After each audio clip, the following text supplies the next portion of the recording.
Pues sí, se acaba de presentar en el Colegio de España de la Cité Universitaria, aquí en París, la filóloga española Clara Renedo Mirambel, quien pronunció una conferencia sobre la o las vidas de los textos, en la que abordó las transformaciones que sufren los textos, no solo por la voluntad del autor, sino también por las intervenciones de lectores, copistas, editores o incluso impresores.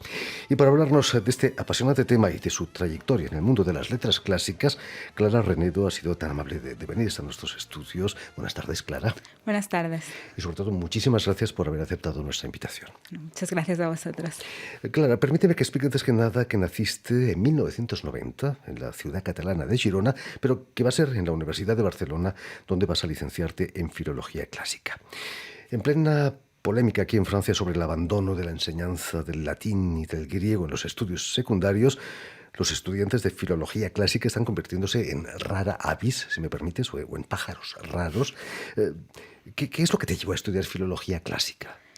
Bueno, pues de hecho yo soy todavía más rara avis de lo que es ya un estudiante de filología clásica en sí mismo, porque fui un poco de rebote, empecé a estudiar comunicación audiovisual, pero porque vi que las humanidades era lo que realmente me gustaba, pero al empezar me di cuenta que a lo mejor había empezado la casa por el tejado y que necesitaba una base un poco más sólida, y paralelamente me lancé a estudiar filología clásica sin saber nada de griego ni de latín. Pero bueno, realmente me dio la base que necesitaba y estoy muy contenta de ello. ¿Se puede empezar una carrera de clásicas sin haber estudiado nunca latín o griego? Afortunadamente para mí sí, pero creo que en parte, esto también, no tendría que ser así, porque esto hace que en 4 años sea imposible alcanzar el nivel, por ejemplo, de otros países como en Italia, que cuando llegan a la carrera de filología clásica ya llevan 6 años de instituto con un nivel altísimo, y eso hace que pues, España, por ejemplo, y Francia, si lo suprime será lo mismo, pues pierda terreno en el ámbito internacional. Naturalmente querías hacer comunicación audiovisual para hacer radio, ¿no? Bueno, cuando empecé no lo tenía claro, pero luego cuando ya estaba en la carrera vi que era una de las cosas que más me gustaba, pues esto de transmitir y sobre todo hablar. Acabados los estudios, Clara Renedo Mirambel, y gracias a una beca Erasmus, vas a pasar un curso en la Universidad de Florencia, en Italia. Imagino que para ti fue una bocanada de aire fresco, ¿no? Pues sí, de hecho, estaba muy satisfecha con lo que había aprendido en Barcelona, pero vi que necesitaba, ya no solo a nivel de estudio, sino también para mí misma, pues tener una experiencia fuera y descubrir pues, lo que se hacía en otras partes, y me recomendaron Italia como gran centro de los filólogos en general, pero sobre todo de la filología clásica, y la verdad es que se me abrió un mundo no solo a nivel de aprender bien la lengua y la literatura, sino de descubrir también que la filología clásica no es una cosa aislada, sino que pues, tiene relación con la historia de los textos, con que precisamente tiene relación la conferencia, la paleografía. Hay todas unas disciplinas anexas mucho con la historia, hasta con la historia del arte. Hay todo que es difícilmente separable. Muchos científicos aquí en Francia se quejan de que si desaparece el latín o el griego de los estudios secundarios, van a desaparecer profesiones como la arqueología, la antropología incluso.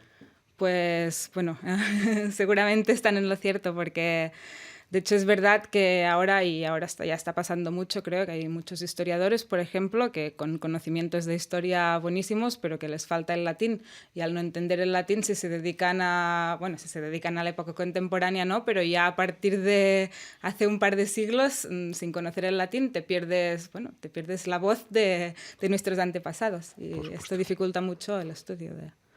Clara Renedo, en la Universidad de Lyon, aquí en Francia, vas a cursar un máster sobre culturas del escrito y la imagen.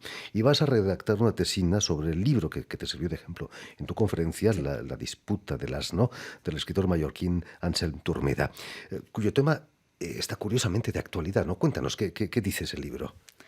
Pues bueno, este libro sí se escribió en principios del siglo XV, pero igual parece que bueno, podría haberse escrito antes de ayer, casi casi. De hecho, es un libro que trata de la discusión entre un fraile llamado Anselm Turmeda, pero que no es exactamente la personalidad del autor, y un asno. De hecho, no un asno cualquiera, sino el asno roñoso de la cola cortada, que es el más bajo de todos los animales, para discutir quién es mejor, si el hombre o los animales. Los animales escogen el peor de entre ellos porque se ganan realmente, será una gran victoria. Y discutiendo, van lanzando cada uno sus argumentos y acaba ganando el asno.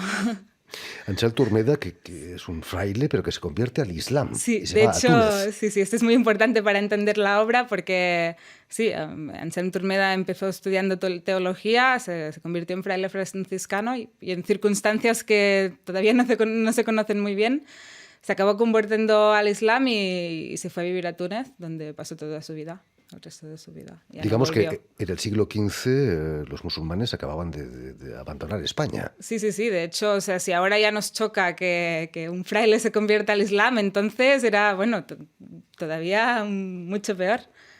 Cuéntanos, ¿cómo ha evolucionado ese libro de Turmeda? Pues es muy curioso, que es de hecho los que estuve trabajando yo, porque bueno, nació como una cosa muy singular de un autor muy particular con una trayectoria única prácticamente, porque esto no se entiende sin su conversión al Islam. Y luego, pues así resumiendo mucho, luego tuvo mucho éxito ya en el contexto del humanismo, primero en Cataluña, lógicamente, donde llegó y se difundió, ya primero manuscritamente. Digamos que el libro fue escrito en catalán. Sí, esto sí. El libro fue escrito en catalán porque Anselm Turmeda, aunque se fuera a vivir a Túnez, escribió casi todas sus obras, excepto una, las continuó escribiendo en catalán. La literatura catalana entonces era una literatura muy importante en la Edad Media y por eso no es extraño que la mantuviera. ¿A qué se debió el éxito de ese libro en España? Pues seguramente se debió a que, bueno, ya era muy... Cuando él lo escribió, a lo mejor todavía era un poco pronto, pero cuando realmente tuvo más éxito, que era ya a inicios del siglo XVI, fue sobre todo porque ya estaba empezando a surgir el humanismo, estaba empezando un corriente de ideas nuevas, de replanteamiento de muchas cosas y entre ellas pues eso del conflicto religioso que luego fue surgiendo más y más y se tradujo en las guerras de religión, pues estaban al día a día de la época y era una cosa que la gente se planteaba mucho y de aquí su éxito y luego también su prohibición, porque años más tarde la acabó prohibiendo la Inquisición española, al ver que podía ser un peligro para... Y ese libro ha sobrevivido a pesar de haber sido prohibido por la Inquisición, gracias a haber sido traducido al francés aquí en Francia. Sí, de hecho esto es todavía más curioso porque, bueno, no se sabe exactamente cómo, pero seguramente, bueno, pues era una época en que, bueno, a pesar de todo se viajaba y los libros circulaban. Y pues el libro acabó llegando a Lyon y en ese momento en Lyon eran más o menos en 1540, en ese momento en Lyon había un contexto no protestante propiamente, pero pre-protestante, porque luego sí que se acabaría traduciendo en un protestantismo bastante fuerte que finalmente fue expulsado.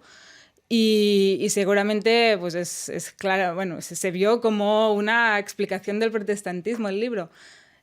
En eso también ayuda que el autor o no se conociera o como mínimo en el libro no se explica quién era y por lo tanto se prescinde totalmente del factor de islamismo y se entiende simplemente como pues una discusión sobre la religión y sobre la religión católica y se pueda leer en clave protestante. Y de la superioridad de los asnos sí.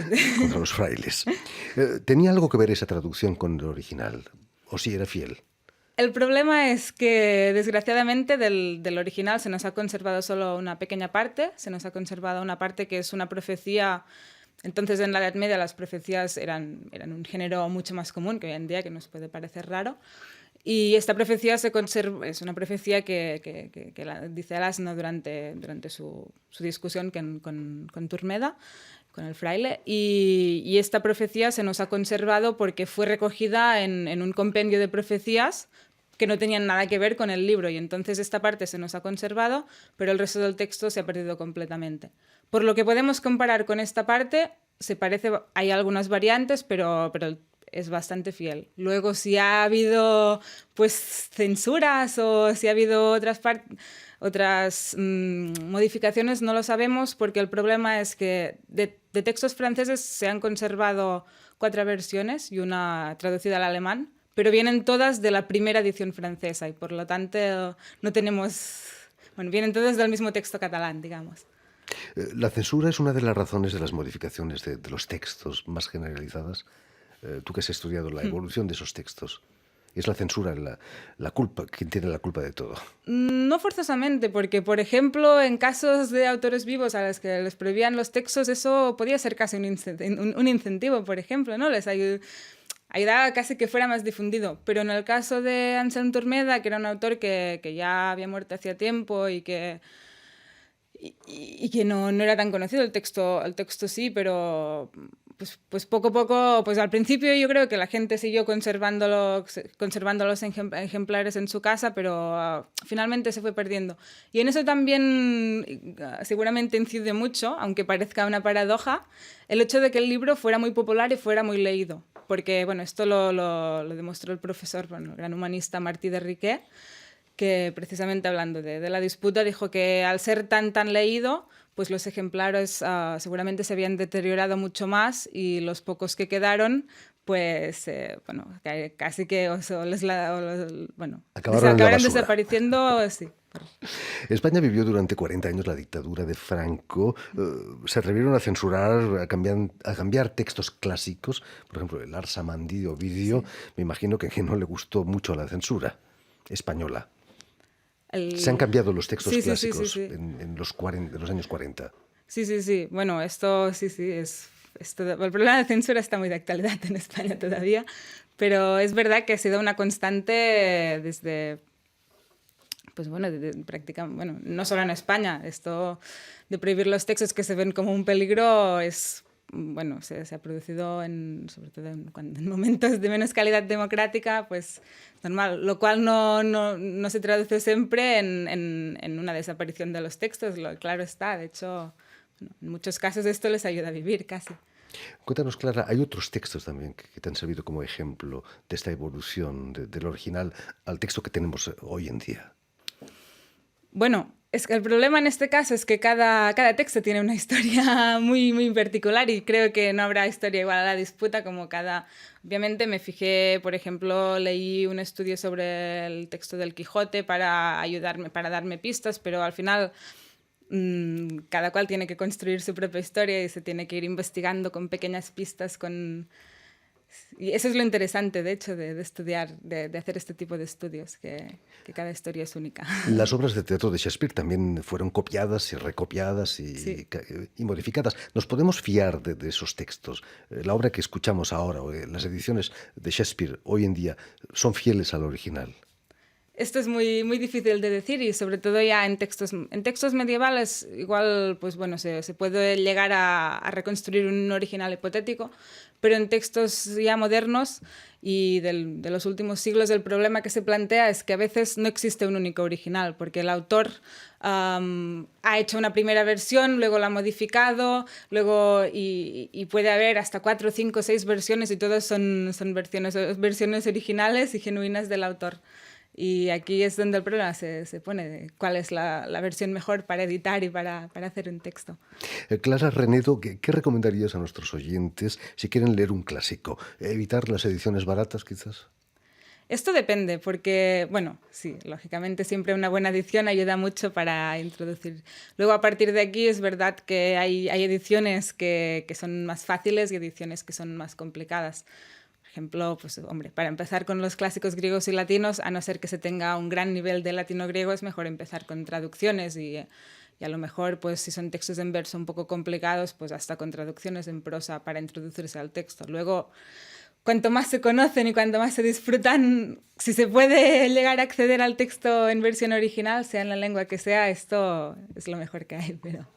Clara, 2 razones para que no desaparezcan latín y griego de los programas de educación aquí en Francia. 2 razones, podría haber muchas más, 3, pero... si quieres.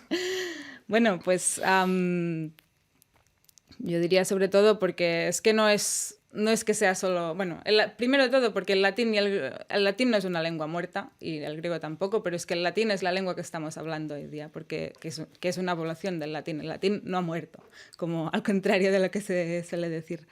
Y después porque, bueno, es que precisamente por eso parece que el latín sea algo que tengamos muy lejos y nos puede ayudar en muchísimos ámbitos de la vida para entender la propia lengua que hablamos. Todas las palabras vienen de allí, por lo tanto, para entender mejor nuestra lengua es casi un paso imprescindible. Y luego para entender la historia es fundamental, como he dicho antes. ¿Y el griego, a pesar de la crisis griega?